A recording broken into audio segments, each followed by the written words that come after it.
is a warfighting domain. Yo, what did he just say? It's a warfighting domain. A what? Warfighting domain. Really? You want to turn space into a war zone? You know what's funny? When he first said that, I was tripping. But now, maybe he's right. A space war may be the answer to all of our problems. When you said that last time, I was kind of tripping, right? But now, you're right.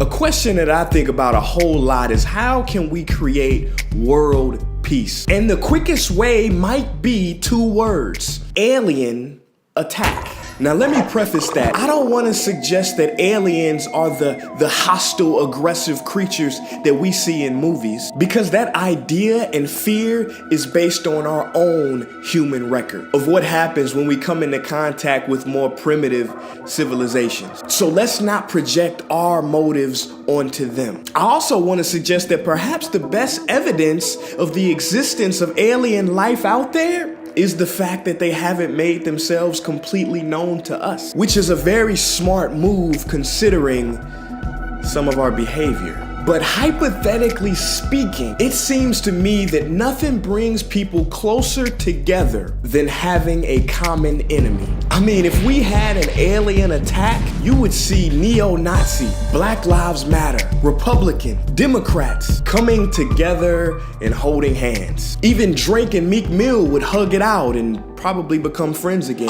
It is said that necessity is the mother of invention, meaning that we change only when we need to change. Isn't it only when our health starts to scare us that we begin to take care of our bodies? Isn't it only when we have a near-death experience that we fully realize the fragile nature of life? Wasn't it in The Matrix that Neo had to see Morpheus almost die and Zion almost get destroyed before he plugged back in and became the one? So based on all of this evidence, let me say it again. Man needs a catalyst to change, or else he remains as he is. See, the human brain's first priority is to survive. It is not to be peaceful. So if we want world peace, circumstances must be adjusted to the point that our very survival depends on us being peaceful with each other. If we want world peace, there must be a dire problem that cannot be solved other than with the world coming together. Now, I don't think any cataclysmic event will do. I say alien attack because I don't think a plague would work. I mean, we've all seen The Walking Dead. Rick and the rest of that world are just trying to kill each other instead of coming together to figure out what the heck is going on and maybe find a solution. So no plague. We need an enemy that we can see, and all the better if it comes from another world. Here's an interesting study to emphasize the point. Dr. Muzaffar Sherif, founder of modern social psychology, did an interesting experiment. He brought a group of boys together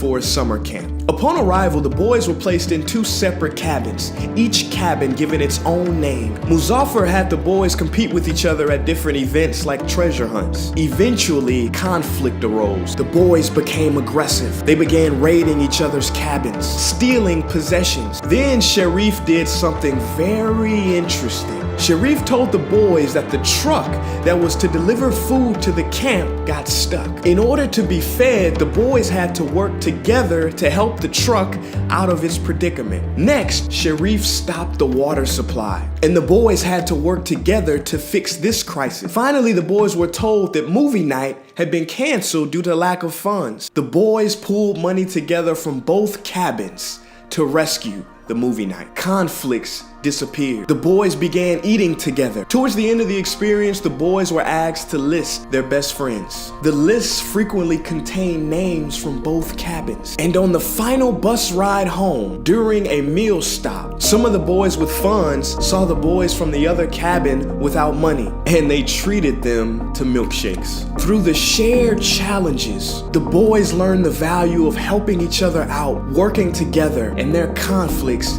disappeared. Now, I for one am a hopeless romantic. I believe that humans don't need an alien attack to change, and we can evolve without that happening. I think that with the right adjustments in our culture and our education, we can go from mankind to kind man. We can go from Homo sapiens to Homo spiritus, a more spiritual and connected human being. But at the same time, I'm conflicted because my heart tells me what man could be in the next 100 years, while history shows me what man has been for the last 60 centuries. The irony, of course, is that we need an invader to threaten a planet that we are already killing ourselves. And even if we did come together against an alien attack and we won, how long would it be before we revert back to our old ways of racism, classism, sexism, and every other ism, and ultimately bringing back the greatest, most wicked foreign invader that we have ever known? The human ego. In all, there have been about 114 wars since World War II. But I've often wondered, what if all of us in the world discovered that we were threatened from outer space, from another planet? Wouldn't we all of a sudden find that we didn't have any differences between us at all? We were all human beings, citizens of the world, and wouldn't we come together to fight that particular threat? The only way to unite this incredibly divided world of ours. They're out there. We better think of how all the differences among people on Earth would seem small if we felt threatened by a space invader. I can't reveal anything. Oh, really? Because President Clinton said he did go right in and he did check, and there was nothing. Well, you know, that's what we're instructed to say.